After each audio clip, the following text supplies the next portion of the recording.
bandeko bino mobo moni bino mobo yebi. Hein? Mama bo maabana na enzala te. Taga mote manzambali a défisa mado. Journaliste de marque, la Ofra d'Afrique bien sûr, la Vénus de la République démocratique du Congo. Donc comme Nazako aspiré lobina comme présidente n'a remplacé Fachi Béton. Donc na ko maba na nganzala te ya liboso ezako lesa. Yango na sel bino esika o. Boya kolia eloko kolia ezali. Babaket fumba olingi nini? Hein? Ngolo olingi nini? Thompson olingi soso? Olingi pondu? Nyonso ezali taba ezali. Malangwa au commandé, madosha kwa lamba na jeté. Si vous voulez découvrir, moi quelque chose, il y a tout pour faire un monde. Voilà. Madosha ko TV officielle, celle qui vous aime, qui vous estime, la Vénus de la République démocratique du Congo. Et pourquoi pas la Doliprane de la presse. Hein? Donc Boya est belé au 8 avenue Henri Barbus à Bobigny. Papa, la qui sabango et si keza olingi peut tourner.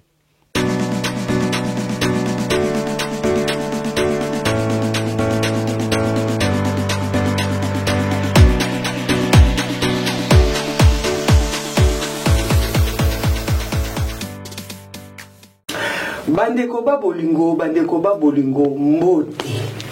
Mbote na biso, mbote na bino nyonso de par le monde boza kolanda lisusu Madosha ko TV officiel na émission na biso oyo même ngamoko na lingaka yango mingi bino pe bopesi nga elengi pe ya kosala yango parce que bozo benga de par le monde tellement émission na bino eza regardé dans la mondialité boyebi bosolo savoir la vérité.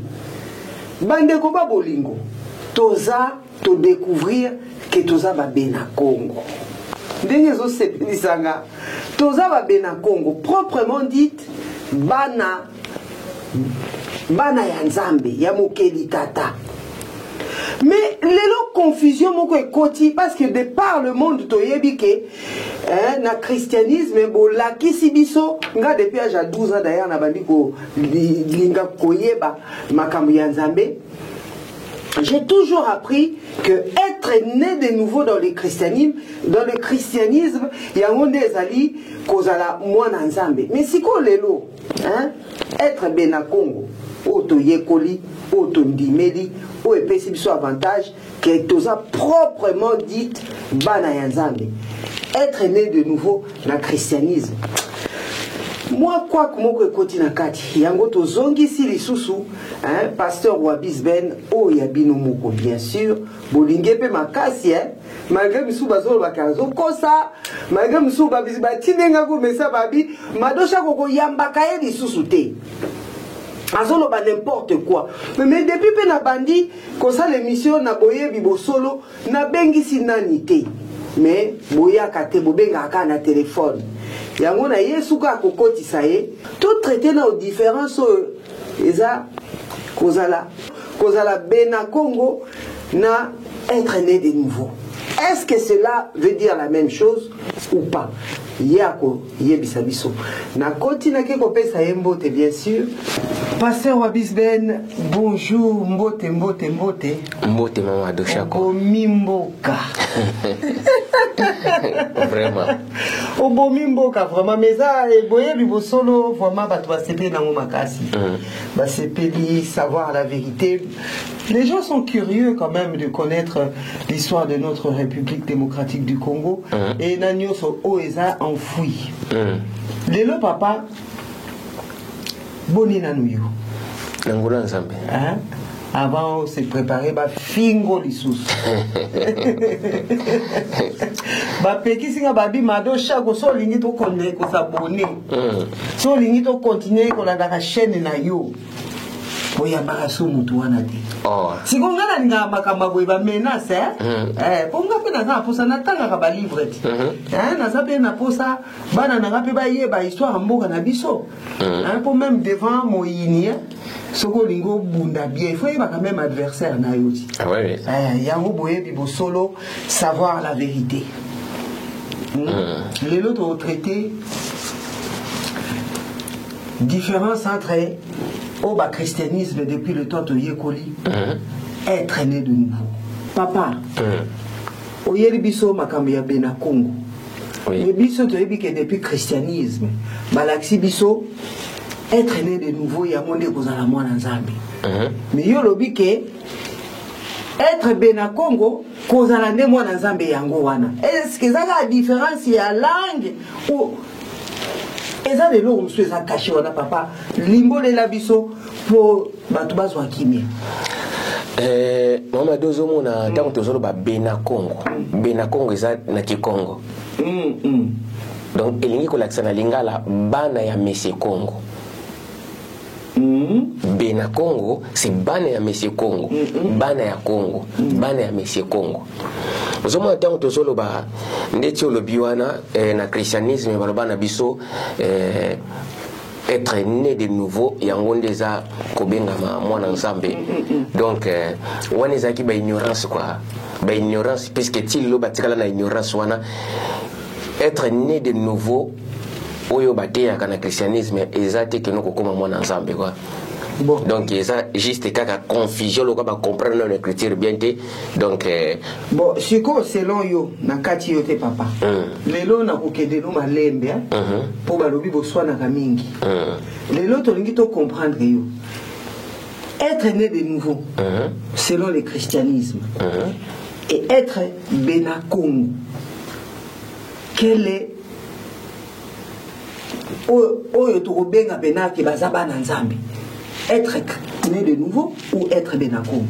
Non, être Bena Congo, et ça, bana ensemble. Et ça, selon l'écriture. Il y a la Bible qui est la biso. On est kimba, on va préciser que le continue. On est à devoir article les Congolais. Osomona. Avaba kangaye po kimba watangate. Asaki na mayelo nzamba pesa. Kimba watanga kite. Pourquoi? Puisque moi, je ne pas tata moi si. Tata moi ça, on préfère non bana na batanga que mais maintenant kofanda aiko comprendre il y a quelque chose. On attend ba côté la Bible à vérifier. Non, il y a quelque chose qui cloche na kata Bible. Alors bino ba congolais, vous continuez toujours côté la Bible. Continuez à lire la Bible. À travers ces écrits, vous arriverez à discerner les actes aux principaux moraux. Il y a bateau yo ba elibino Bible oyo. Donc le quoi ba tactiquement ba sali. Ce n'est pas étonnant puisqu'il y a des prophètes dans la Bible qui précisent déjà que la Bible est falsifiée. Question tout nous mais vous savez si je peux vous dire que non, Mundele, en 1400 Mundele bandiko benga peuple congolais. A benga le que non, ils ont saint sauveur Congo. Vous comprenez place de ça? Na 1491 au Bobenga 91 na 1491 ba portugais na ba prêtre jésuite christianisme azobenga peuple congolais que bana ya sauveur Congo.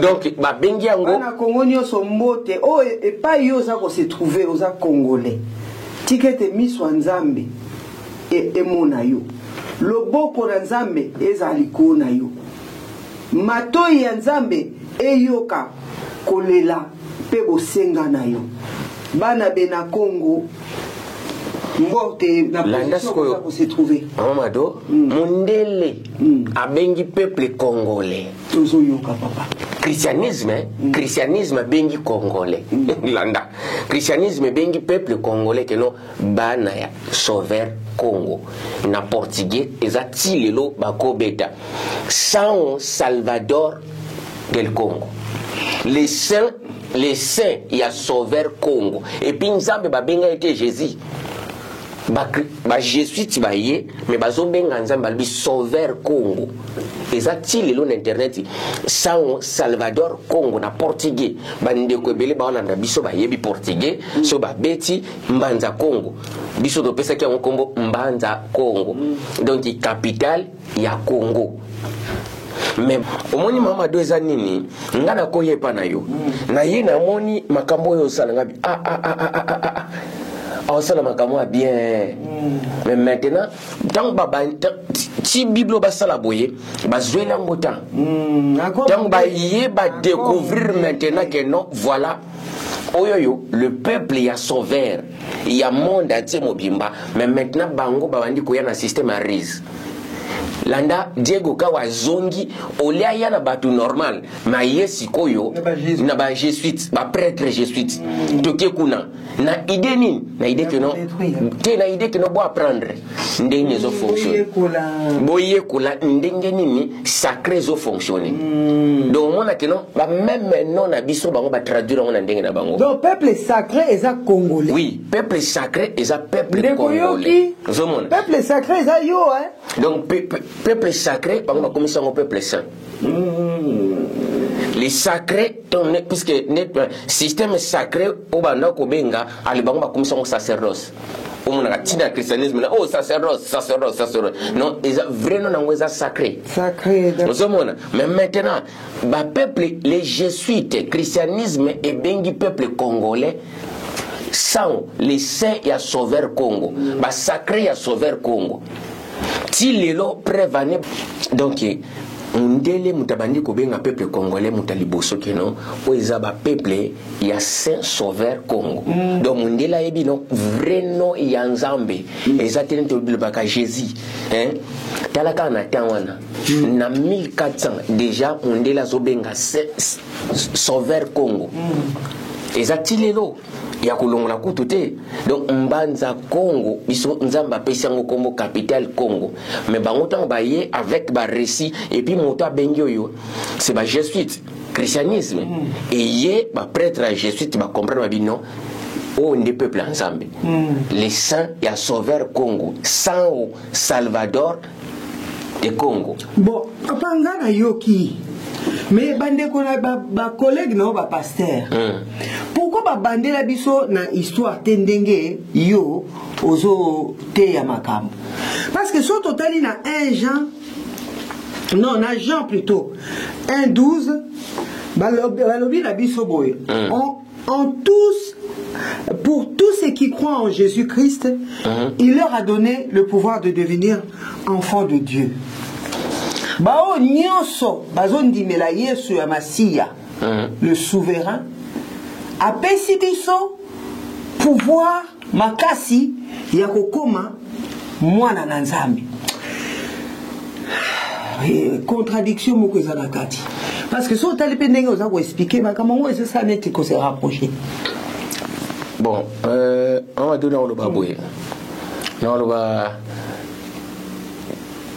tant que on la Bible Bible zomona que non Bible est falsifié quoi zomona Bible est falsifié et ça histoire na biso déjà tant que baka église nzamba yebi église té ndenge nini so pa nzamba yebi changer makati et ça tina yako mona na préciser qu'on a dit que non ils ont des lignes différentes dans un message il y a restauration et vérité donc kozong c'est là qu'on a authenticité nango ndenge zalaki mama d'autant kozong yoka église intel église cela veut dire ecclesia et outil na grec donc papa na biso ndeko na biso mosala nzambe ya monene to mona na Belgique na kombo ya papa na biso JF ifonga lo ba makambi ya solo des églises bâtiments eza ba faux bon église bâtiment bon il y a lubaka pourtant mazo l'église eza na kata bâtiment oui mais c'est quoi pesi ba mbote belé yango on a zo préciser papa JF ifonga na libota mobimba au moins tant tozo loba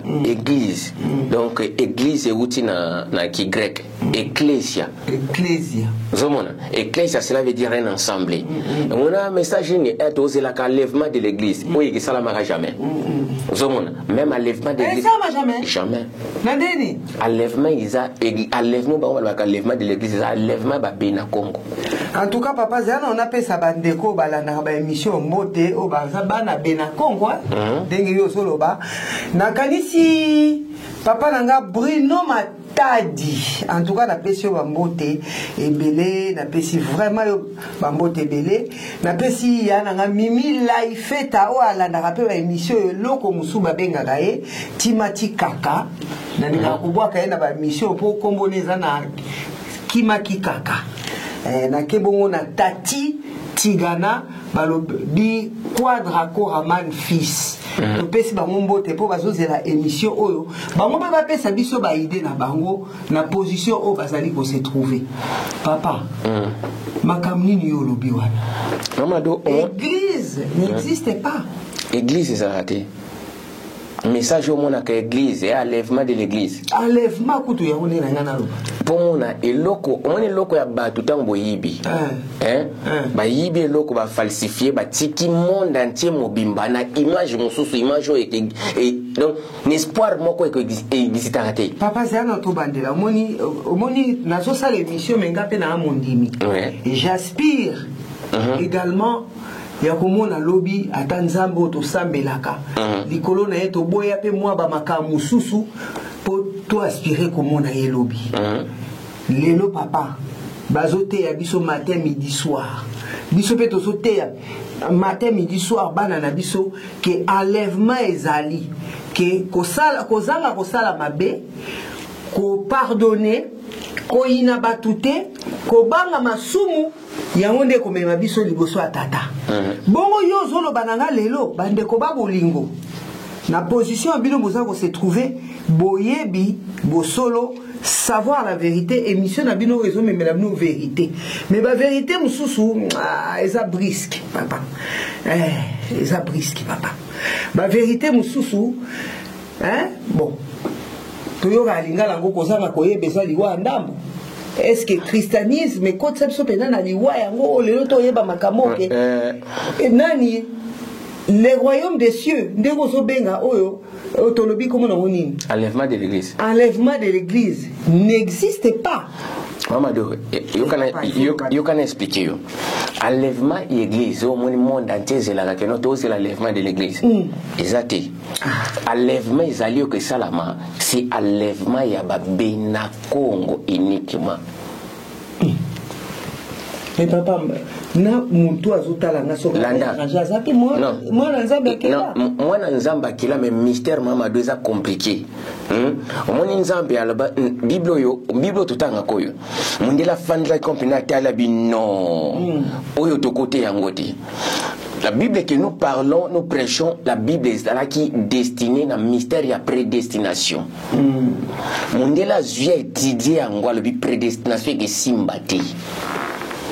Prédestination ya makambo nzambe ndenge nzamba tika yango ekesimbate. Pourquoi? Bible est qu'on honorer un seul peuple, le peuple congolais. Qu'est-ce que vous entendez par prédestination? Prédestination. Qui ne comprend donc pas. Prédestination, cela veut dire que non nzambe avant création. Tant tozalaki nano ne ba esprit avant nzamba kila mokilo yo a mettra qui déjà l'esprit moko quelque part un peuple acquis ati oyo yo ba robotama peuple nanga donc aponi biso avant existence ya mokilo oyo ndenge bible zo préciser na 1 na Ephésiens chapitre 1 verset 4 à 5 qu'il nous a élis avant même la fondation de ce monde. Mais maintenant, quand le christianisme, le peuple, les prêtres jésuites, mais non. Toki coupé ça honneur et abouété. Et pas y a nègre. Aïe, aïe, aïe, aïe. Vous voyez? Mais maintenant, alors, et ils avaient leur religion. Nous, on avait la spiritualité Congo. Mais bango bazala qui na religion christianisme. Le christianisme est venu chez nous en 1480 quelque. Alors, Diego Kawasali retour à Yekozonga. Talaka retour à Sali, puisque à découvrir. À découvrir le spécial. Non, ça peut pas faire. Il faut absolument que je fasse premier voyage, il est venu toute seule avec son équipe. Alors, quand il a découvert que non, spiritualité, mais ça c'est différent. Nabiso, à Zongi, deuxième voyage à Yekoya, directement il nous a ramené des prêtres jésuites. Tango ayena ba prêtre jésuite, alors c'est là que baye ko tromper où ils allaient prêtre Jean, le roi. Il faut se faire baptiser. Aux hommes on a place oyo le roi Nzingaku va côté abisso désordre.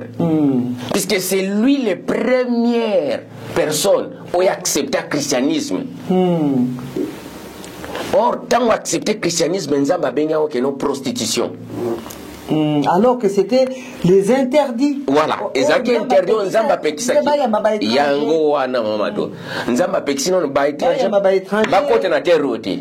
La capitale étranger au kokotate. D'accord. Alors, bino bozan déjà la spiritualité na bino. Voilà. Principal sauveur c'est moi Congo. Mais maintenant, tant bango ba yeba bino. Omoni, il faut tout baptiser yo. Baptiser, il faut s'incliner le à la croix. Alors, bango ba yena croix na bango ba baptiser ba PCS ko kombo. Il y a za roi Nzingakuvu ba baptiser na kombo ya one. One cela veut dire Jean. Jean Ier, le premier chrétien congolais où il a trahi sa spiritualité, roi Nzingakuvu. Roi Nzingakuvu a s'écliné liboso. Tel roi a s'écliné maintenant liboso ya Mindele. Mindele bakamati ba. Parce que Nathan wana roi ndime abazaki na kondima ya roi Congo te. Roi zalaki na kondima ya roi Congo mais alors avec des propositions basalier. Yango zomona que non tango baka roi Salomon. Salomon c'est roi Nzingakuvu. Ah d'accord. Oui, voilà. Monto a laté belé na ba roi tout l'Afrique. Donc roi sa père. Oui. Roi sa père c'est roi Nzingakuvu. Par rapport à quoi? Donc coopération na ba portugais so ba kei ba yele forme. Ba robe pendozo mona que la reine Elisabeth a l'atakawana. Nzingakuvu ala tango na ba epoko wana. Donc ça peut banda kala. Ça peut banda donc pas na ye. Zomona abino ba makambo ba rafia oyo na tangona na par akumulata peda ba yeli manto na milayo ne sopana ka donc kama o ba congolais bazaka nango voilà et na roi Zomona mamado alors c'est là que makamno ste bebaki le sapeur roi dit voilà donc Nzingakuvu va baby signon tout à s'incliner roi à s'incliner liboso ya Mindele liboso ba prêtre jésuite accepter que non accepter maintenant biso dans la spiritualité Congo ou bien on dit la Congo et accepter maintenant le christianisme. Bon papa eloko moko na lingina tuna mituna le roi Nzingakuvu a ébiqué le roi Congo primordialement a ébiqué ça Bena Congo a ébiqué le roi Congo c'est le créateur. Et loko nini salaki ke azanga confiance wana kene ko adhérer na Nzambe ya ba étranger. Et loko selon ndenge yo soloba. Et loko salaki ke no à le temps au moins temps montaye pana yo à comprendre que non madoza ne loka malamu à le cas pratiquer ce qu'on rise. Ah bino mo bien bon biso beto sami to zaka même Nzambe mutakira biso non tout biso to bien ngake peut-être que non chako Zomona biso to benga ka heboye donc bakolo batek no biso to samela Nzamba mabe mais ba comprendre que non bato ba samela Nzamba solo. Mais bon tant à présenter Nzambe na bango na biloko kumukweya tant à présenter Nzambe na bango le roi Nzingakuvu n'était pas obligé d'accepter n'avait pas l'obligation d'accepter pour les autres Zomona ba musulman baza biso toza ba chrétien. Mais c'est pas pour ça toke ko adhérer kula. Est-ce que bazala ki na et là on est convaincu que c'est le christianisme tilelo biso pe banana ye toko benga ba kokololo na ba kokololo to adhérer pe. Non mamado ozomona déjà tango bango baye. Bango baye que no biso toza ba prêtre. Biso pe religion na biso ba benga ngwentel. Baye lokola ko sala baye lokola ko sala une découvert mususu. Bino bozana o biso tozana oyo tala biso ndenge ni to salaka biso salaka boye to batisaka boye mais au contraire que non n'est pas la biso interdit. Mais bon, non, le problème rien que la couleur de la peau. Diego Cao était blanc, roi Nzingakuvu était noir. Mamado, mais déjà Oui. Ce qui se passe, c'est les problèmes complexes. Complexe, banda. Vous voyez? Pour nous en le que non, étranger, mon côté à Kokota, on a quatre terre. Mais tant au moins mondele, au moins Kala, c'est pas mon mondele. Eh, il faut bien aussi maintenant nous positionner en gros. Ah, donc voilà, c'était dans ce sens-là. Alors, nous sommes mondele à Zoloba. Et comme on dirait à Mundele Ndebuteza Malam, prévenez jusqu'aujourd'hui, nous voyons. Complexe alors. Voilà, les complexes, ezaka na yete ti lelo ezalaka. O Mundela lobi ya ngonde ya malam. O mutu munda oloba, c'est ezana tina te quoi. Ozomona. O Mundela sali ya ngonde ka ya malam quoi. Alors c'est là maintenant il est avec le christianisme. Or, christianisme, écoute, que non, le vrai sauveur, Babengakaye, sauveur Congo. Mais maintenant, si on a bien répondre, na oyo yolobi, oyo ya Jean Potolobi, l'enlèvement, enlèvement de l'église existe à côté. Ça, c'est choquant. Enlèvement de l'église. L'enlèvement de l'église n'existe pas. Enlèvement de l'église n'existe pas. Et puis les chrétiens vont attendre et attendre. Donc il n'y aura jamais l'enlèvement de l'église. L'enlèvement ils ont mis ça enlèvement de l'église. D'abord, base des choses, il faut savoir que non, le message principal de la Bible, c'est le message du royaume. Ce n'est pas le message de l'église. C'est eux qui ont falsifié que non, bakamati na place il y a non royaume, bakamati ba commission église. Puisque le message de base, c'est un message de Pessamina royaume, les 12 royaumes du Congo, les 12 royaumes, il y a sauveur Congo, Bangonde Bazaloko, la peuple Nzamba Poni, peuple congolais, pour peuple congolais transmettre maintenant message, il y a Messieurs Congo dans les autres nations. Que lui-même a créé. Que lui-même il a créé. Vous voyez? Alors vous avez. Donc je vous ai fait grâce, faveur de s'approcher auprès de moi pour prendre et puis aller vers les autres comme mes serviteurs. Puisque tous les Congolais sont appelés des serviteurs. Papa, en tout cas, merci beaucoup. Tous les Congolais, et heureusement d'ailleurs, sont appelés les serviteurs, bien sûr, les Bénin Congo. Mais dans le christianisme, papa Ndebaye Kusibiso, tout à l'heure on a péché au lobby, dans Jean 1:12. Tous ceux qui ont cru et tous ceux qui croient en son nom, c'est-à-dire Jésus-Christ et les Nazareth, il leur a donné le pouvoir de devenir enfants de Dieu.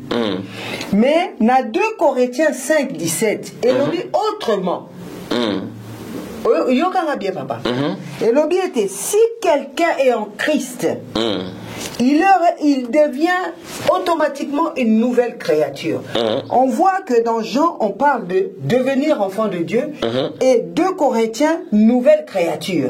Et on regarde aussi là-haut, et pas Yozo Memelabiso, être Bénin Congo. Papa, expliquez-nous. Pour la maman demande si j'ai ma casse. Mais maintenant il faut le cas. La comprendre très bien. Il y a ce qu'on a expliqué. L'anda bien très bien. S'il te plaît, papa. La promesse sur Bazo Pesa Awawa, même qui Bénin Congo, c'est une promesse. Aussi m'a très bien. Même tant que tu as Bénin Congo, et sa promesse on a ne s'est réalisée. Oh, mais dans l'émission, tout enfant né du Congo est déjà. Oui, déjà puisque non, déjà puisque il y a tout le fouetté, ils ont déjà gravé que Mado Aza Bénin Congo. Parce que le christianisme nous enseigne que non, si tu n'as pas la foi, donc celui qui n'a pas la foi, il ne verra jamais Dieu. Il ne verra jamais Dieu, la foi est vaine. Donc la Bible les autres précisé, dans le livre il y a Hébreux chapitre 11. Sans la foi, il est impossible à lui être agréable. Mais maintenant pour le cas de Bénin Congo, c'est différent. Puisque c'est lui qui nous a choisis. C'est pour cela que non, je vous avais dit, même Edingwe, même Mobutu, nous serons là devant lui en tant que son peuple. Puisque ce n'est pas nous qu'on l'a choisi, ni comme un christianisme, c'est Yondo bon la montée, mon lobby n'a pas, mais non. Là, à propos de Bénin Congo, ils ont un mystère Moussousou. il y a prédestination. Là où que non, le divin, les sacrés du Congo, il a choisi Mado. Donc ce n'est pas Mado qui m'a choisi ou il est venu auprès de moi. C'est moi, dans mes propres volontés, que non, je choisis Mado en tant que ma fille. Mais même dans le christianisme, c'est ça. Mais c'est pour cela que je vous dis que non, aux hommes, tant qu'on a le même christianisme, c'est quelque chose de falsifié. Écoutez maintenant, on a 2 portions d'écriture au Pessingawana. Tant qu'on a le bawana, et ça, que non, promesse que c'est réalisé. Nous savons que non, tous a bena Congo. Bana ya Messie Congo. Mais maintenant, pour tout à fait mystère prophétique, il faut et ça la matin où tous ensemble. C'est écrit dans la Bible. 1 Jean chapitre 3, verset 2. Et nous savons maintenant que non, nous sommes enfants de Dieu. Mais ce que nous serons n'a pas encore été manifesté. Bien aimé, c'est là pour tout temps. 1 Jean chapitre 3. En attendant, on appelle si mami onja leka ya mado mbote mingi kulutu mangelan leki na yo yeyo Lionel Mayaka Pongo balobi l'aigle de l'image ba gros bisous babi Tati Tigana encore et encore balobi mwana Raman fils bambote na bino na position voza ko se trouver ainsi devant la parole. Je lis au nom puissant de Jésus-Christ et notre souverain. 1 Jean chapitre 3 verset 21. Alors, 1 Jean chapitre 3 verset 1. Verset 2. Verset 2. Yango. Jusqu'à 2 seulement. Alors, Bandeko, encore et encore. Je lis au nom puissant du souverain Jésus-Christ et notre Rédempteur, Sauveur. Bien-aimés, nous sommes maintenant enfants de Dieu. Et ce que nous serons n'a pas encore été manifesté. Amen. Maman Domoni Bible a précédé bien aimé, nous sommes maintenant enfants de Dieu. Ndingo Tangina, Jean chapitre 1 verset 12. À tous ceux qui l'ont réussi, à tous ceux qui croient à son nom, elle les a donné le pouvoir de devenir enfants de Dieu. Mais or, ceux qui comprennent la Bible bien dit, puisque ce sont des promesses dans le salamité. Mais le christianisme, c'est ce que tant on dit, mais il est coquissami. Mais là, ce qu'on a expliqué, yango na yeno awawa. Na 1 Jean chapitre 3 verset 2. Et préciser pour comprendre le sens nango. Bien aimé, nous sommes maintenant enfants de Dieu. D'accord. Virgule. Nous sommes maintenant enfants de Dieu. Et ce que nous serons n'a pas encore été manifesté. Mais nous savons, lorsque ça sera manifesté, nous le verrons tel qu'il est. Lui le Père. Tu vois, c'est une promesse par la foi. Mais ce que nous serons enfants de Dieu n'a pas encore été manifesté. Mais nous le serons après avoir après être dans l'acceptation. Non, c'est pas l'acceptation. Oui, tu acceptes Jésus-Christ en tant que Seigneur. Je vais expliquer. Pour comprendre. Bible précise, bien aimé, bande kotoza, bananzambi. Mais ce que nous serons bana nzambe, auto kozala bana nzambe, nanu s'est manifesté. Mais nous avons la promesse que nous sommes bana nzambe. Mais maintenant, et préciser alors, ce que nous serons n'a pas encore été manifesté. Lorsque ça sera manifesté, nous le verrons tel qu'il est. Mais maintenant, pour comprendre très bien, Simba, des corrections au Pessinga, chapitre 5, verset 17. Si quelqu'un est en Christ, il est devenir une nouvelle créature. Et ça, ma parole codée, ma parole prophétique. Oui, mais créature est. Si n'a expliqué au Mamadou, au comprendre. Ezanine, eza mystère à parole, eza makasi, eza mystère à moi na moi si. Tant moi ça zana zemi. Quand on dit que non, l'enfant de Dieu, il n'est pas encore né. Mais pour le bâtiment, bon, est-ce que moi, Fœtus. Moi, tu benga fœtus, tu benga moi. Fœtus. Abandi fœtus. Alors, mais maintenant, quand la Bible dit que non, nous sommes enfants de Dieu, et ça, le mystère, il y a fœtus, nous sommes tout le monde nos jours, nous ne sommes pas encore nés. Nous ne sommes pas encore nés, nous ne sommes pas encore vus les jours. C'est pour cela que nous attend. Le souverain Seigneur Ayaki, tant la banada ou le babé, ma foute mataka, tant le souverain Seigneur Aye, le souverain Seigneur Ya, au bamba benga Jésus. Alors tant voyez, bazo tous les balobi, mais ndeni yo zolo bama kambu, est-ce que tu es plus grand que notre Abraham? Il a précisé le bango boy.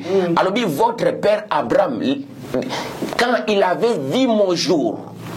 Quand il avait vu mon jour, quand la beauté m'a moni maintenant si koyo, moni réalité, il y a manifestation, il y a divers bruit. Il était tranquille de joie. Azaki vraiment il y a kosepé là. Quand la Bible a précisé que nous sommes enfants de Dieu, et ça juste promesse. Et puis promesse, ce n'est pas pour tout le monde. Mais la promesse là, c'est pour les Benakongo, puisque la Bible est en phase de sous, bataille la phase de sous. La Bible est en phase que non, Zambazo, Malobanza, mais non, et ça adressé na peuple to benga Benakongo, peuple moko. Donc quand il parle pas aux autres nations. Il commence d'abord à s'adresser à ses enfants. Même des promesses là, premièrement, donc les promesses ça concerne que ses enfants de Benakongo. Yangozo mona awa Bible ont précisé. Alors les gens ont expliqué maintenant à Benakongo. Alors nous savons que nous sommes enfants de Dieu. Mais ce que nous serons n'a pas encore été manifesté. Lorsque ça sera manifesté, nous les verrons papa tel qu'il est. Vous comprenez? Donc c'est dans ce sens-là. Papa, excuse-moi parce que... voilà, bon. Parlons de enfant de Dieu, créature de Dieu. Mais le christianisme nous parle aussi naître d'eau et d'esprit. Une petite minute. Bandeko, dans une Bible, tout à l'heure on a 3, Jean 3, 5, Tina 6. Bon, on a posé aux questions. Vous pouvez rejoindre alors Jean 3, 5, 6. Je lis au nom puissant du souverain Jésus-Christ, notre Rédempteur. Jésus répondit, en vérité, je vous le dis, si un homme ne naît d'eau et d'esprit, il ne peut pas entrer dans le royaume des cieux. Ce qui est né de la chair est chair, et ce qui est né de l'esprit est esprit. Question nanga. Ce qui vraiment les Benakongo que nous sommes ndengo lobi batu bazali bananzambe ndengo expliquer biso 3 Jean Ototangi 5 6 et lobi naître d'eau et d'esprit. Alors il y a des bases dans le christianisme. Mais na Benakongo to monite que naître d'esprit et d'eau. Non, j'ai compris le coup. Est-ce qu'on comprend un peu? C'est na comprendre. Est-ce qu'il y a des on a le christianisme hein? Tous en a plusieurs quand même plusieurs façons pour être accepté dans le royaume, pour entrer dans le royaume. Mais Benakongo, dans la émission précédente, au Salaki Lobi, Congolais nyoso aza Benakongo. Mais à Ozolo Banabiso, il faut le mériter. Non, dans le but il faut mériter. Bon, on a évité ce qu'on écoutez, n'a expliqué. Est-ce qu'on comprend un peu que ça? On comprend. Dans le Bible, les Congolais, ils ont réussi l'adoption. En tant que les enfants. Voilà. De M. Congo, les sauveurs Congo, Nzambi. Mais maintenant, dans la Bible, nous sommes tous na titre wana, puisque tu recevras adoption. Mais ce qui se passe, lui, manifestation ya Bible ndenge za kotinda awa. Donc peuple ya Nzambe, il faut ba benga mabana Nzambe. Quand on appelle quelqu'un qui non mwana ya Mado, donc cela veut dire maman na nani Mado. Mais maintenant, tout le monde place mon côté boye que non papa moyeyo. Nous avons juste la promesse que tous abana ensemble. Mais de vivre ensemble n'a été. Quand il est venu, il a déclaré que non, mon royaume n'est pas de ce monde. Mais maintenant, alors la promesse oyatika, la promesse oyatika, il faut vivre en tant que roi. Il connaît à peuple naïe. Pour vivre en tant que roi, on lui appelle que non, le roi des rois. Mais maintenant, mystère roi ne conquis sa mité. On le sait qu'il est le roi de gloire. On le sait. Mamado, nous sommes pas nés par hasard. Il faut accomplissement, il y a parole et salam. Oui, j'entends. Mais maintenant, écoutez, alors, yango mona katamba zo bakino reine ya millénium. C'est la reine que non le divin lui-même il vient régner. Pendant mais 100 ans. Oui, pendant 100 ans. Voilà. Mais maintenant, quand il vient régner, il ne va pas régner sur les autres nations. Il va régner que sur les Il va régner sur son peuple qu'il avait choisi avant même la fondation de ce monde. Ephésiens chapitre 1, verset 4 à 5. Zomon a régné dans le Nicolas Benakongo pendant 49 ans. Donc 49 Zokoka, c'est là maintenant la résurrection des nations. Les autres nations. Mais alors, Makambu Kuto ya Bible, ils allons na reine na Makambu ya Bible à l'écart. Voilà. Vu que ça a été falsifié. Makambo nazala ki na foi, Makambo nazala ki boy. On a mandé tambo la mala mungane mon nanda ki l'église. Donc et pas naé, on atteint ya reine naé, wana ils à l'écart. Là très bien. Donc ils ont les cartes de à côté. Yangozomona. Natangwana, il y a un mystère autobenga, un mystère de prédestination. Et se mettre maintenant à la place. Mystère de prédestination, Yangozomona, mystère de prédestination, Yangozomona, Jean précisé. Dans Jean chapitre 3, verset 10. Bien-aimés, nous sommes enfants du Congo. Nous sommes enfants du Congo. Mais ce que nous serons enfants du Congo n'a pas encore été manifesté. Mais lorsque ça sera manifesté, Nathan ya reine naïe, nous le verrons tel qu'il est. Ils ont pas parole très fort. Bible Mamado, et l'équipe même n'a armée n'a pas. Yango zomona maintenant ce qui n'a bina limbola oyo yo simbo olozano na raison le bikeno eza base ya christianisme place oyo. Oui, base à christianisme on ne devient pas enfant de Dieu n'importe comment. Voilà, mais on le devient en acceptant certains critères par le baptême. Par le baptême, naître d'eau et de l'esprit, bloko ndenge wana. Mais yo zo comme menabiso makamia. Mais Mamado, écoutez déjà, je vais vous dire quelque chose pour comprendre. Bah comprenez l'écriture mabé. On comprend ah ouais, t'as na fungulo comprendre maintenant que non oui. Bah soit au moins parole il y a un christianisme là-dedans. Donc le christianisme m'a dit que non naître d'eau et de l'esprit, naître d'eau, maman m'a dit que non il faut baptême d'eau. Et puis au baptême de l'esprit. Or c'est faux. Mais Jean 3, pardon, 5, 6, le stipule, papa. Maman Mado, je vais lire. Écoutez. Bon, ceci, moi, je comprends mal. Non, ça n'a raison. Écoutez.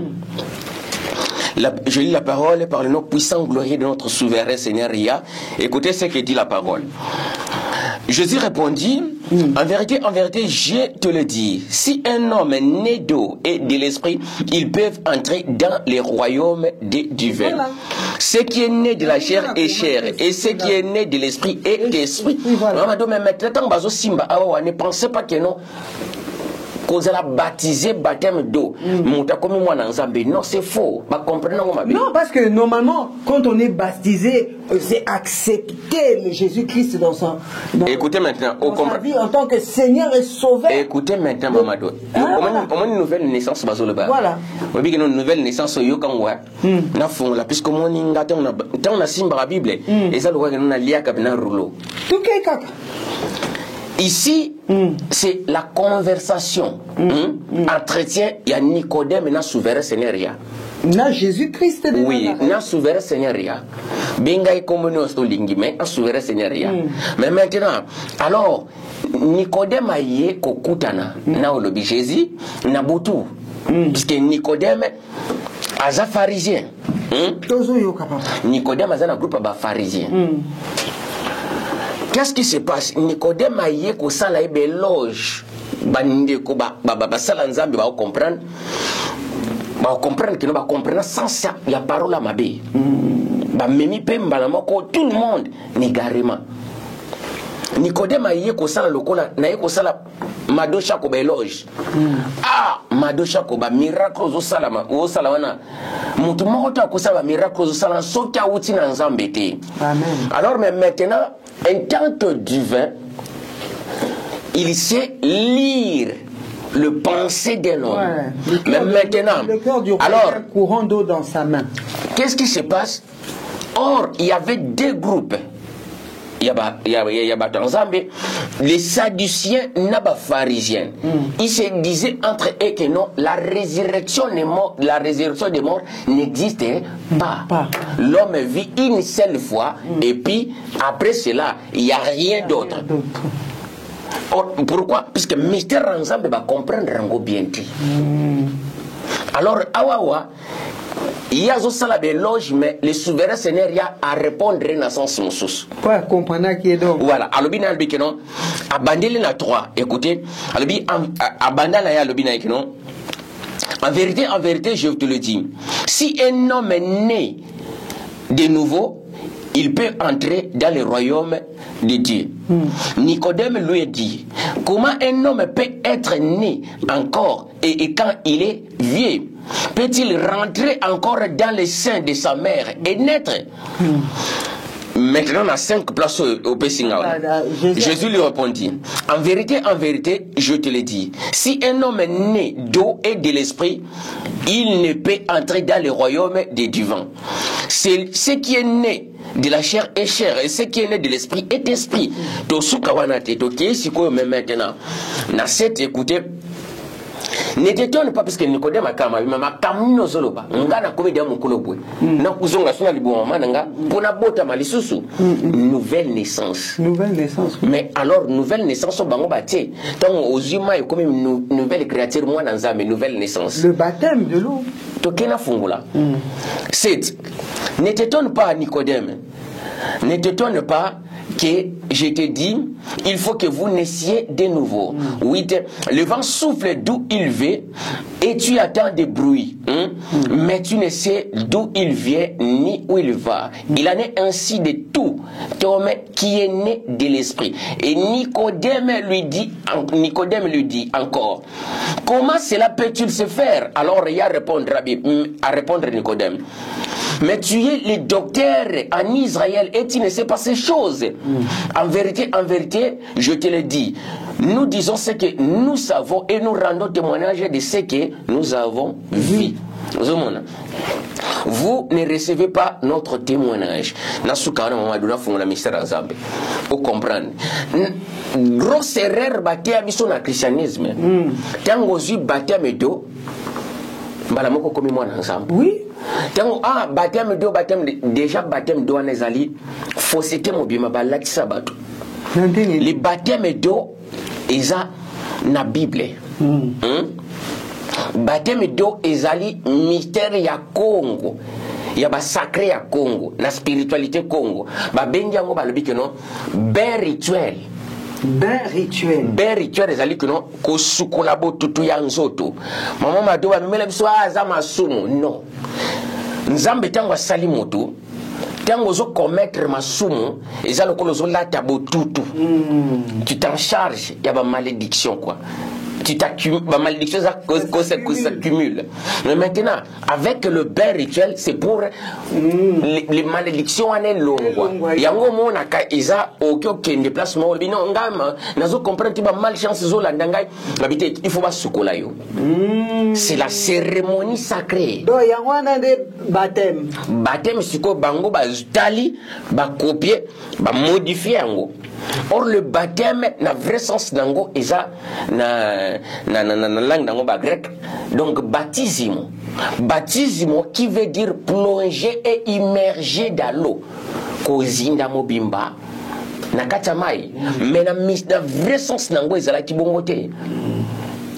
Vous comprenez? Na vrai sens nango ezala ki bongote. Alors tant on a christianisme autant ka portion écriture place wana. Ba bibi non pour comme moi na nzambe, il faut aux baptême de comme moi na nzambe. Mais or la nouvelle naissance au bazolo bela awawa, lui il parlait d'autre chose. Expliquez la bison dans nos sens. Lui, il parlait d'autre chose. Il faut naître d'eau et de l'esprit. À ce temps ici-là, le Saint-Esprit n'était pas encore arrivé. Oui. Puisque lui, il était là. Il était là, oui. Mais maintenant, écoutez ce qu'il dit. Jean chapitre 3, verset 8. Jean chapitre 3, verset 7 à 8. Azolobana Nicodème a dit, ne t'étonne pas. Il faut que vous naissiez de nouveau. Le vent souffle, d'où il vient, a précisé ma mystère en autre. Nicodème a zongi se lialbi. Makambo zolobana ngana. Comment ça va se faire? Il y a le binalbi. Tu es le docteur en Israël et tu ne sais pas ces choses. Alors, pour comprendre ça, c'est bien, Mamadou, et que Nicodème Azanano na notion wanate à Saint-Esprit pour Saint-Esprit était. Ah oui. Vous comprenez? Bien sûr, c'est l'enseignant de Saint-Esprit. Voilà. Nicodème Azanano na notion de ce qui est baptême du Saint-Esprit. Nicodème, il y a quoi s'étonner tu pas Nicodème. Ne t'étonne pas. Il y a vraiment docteur oui Makambote.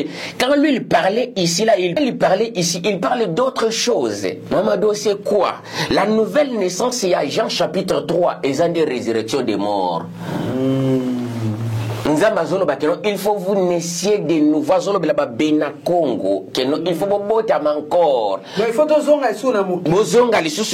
donc lui la résurrection lui il appelle ça la manière naïe donc naître de nouveau. Bobotama lisusu. Bobotama ntake puis bobotama selon mystère romani totangi awawa na Jean chapitre 3 verset 2. Bon siko ba oyo ba kufaki na masumu ba kozonga kasi yango na expliquer awawa. Awawa même maintenant quand azolobela Nicodème a pour comprendre que il faut que botama azolobela que non résurrection des morts. OK ko simba Ézéchiel chapitre 37 verset 9. Bandeko bazana ndako tozolobela awa mama madwa tuni question na christianisme bateya bango bateya biso pe toteyaka teno Jean chapitre 3 verset 5 à 6 baptême dona baptême de l'esprit yangondo komi mwana nzambe. Or ce n'est pas ça. La conversation, lui, il ne parlait pas de baptême d'eau. Mais lui, il parlait de la résurrection des morts. Il faut vous naissiez de nouveau.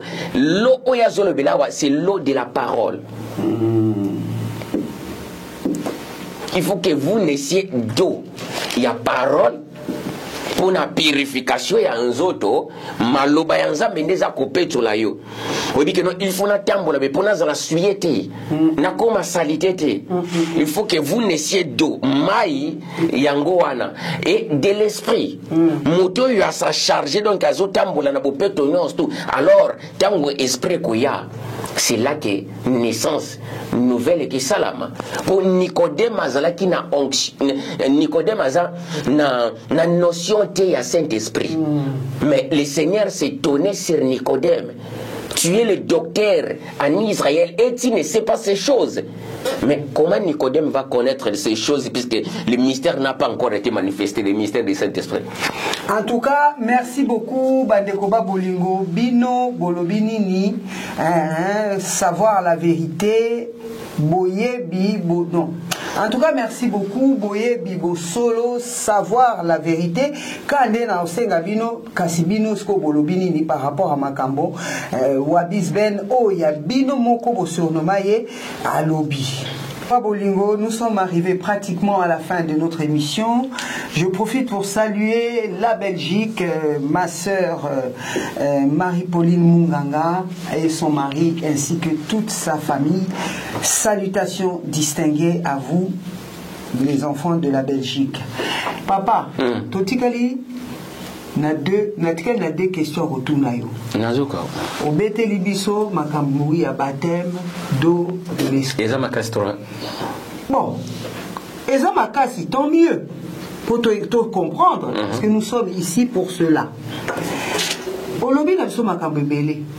O biso to benga Jésus-Christ de Nazareth na Congo babengi roi Congo. Babena Congo eza biso bana o ya Nzambe baponami o Nzambe akela. Olobi bien que na retour ya Nzambe bato liboso o ya kokutana na bango pe ko diriger ezali peuple ya ponaki ezali biso ba congolais. To koti wana to kesu na makambo ya baptême. Baptême olobi ezali résurrection. Mais to moni biso na kata christianisme que Yesu ya Masia pe il a été baptisé. Alors phénomène on veut pour expliquer biso nini roi Congo ba baptisé. Très bonne question. Oui, parce que Nazolando. Oui, donc Mamadou pour comprendre malamoko na makambo na kutoloba na question tuni il faut toujours 1 Pierre chapitre 3 verset 21. 1 Pierre chapitre 3 verset 21, je crois.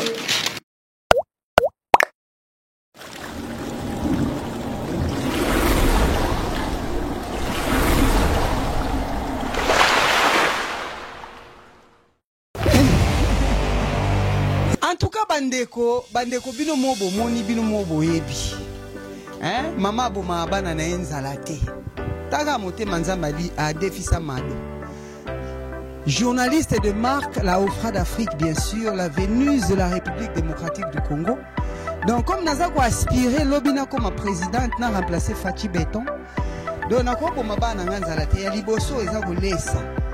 Yango na sel bino esika o.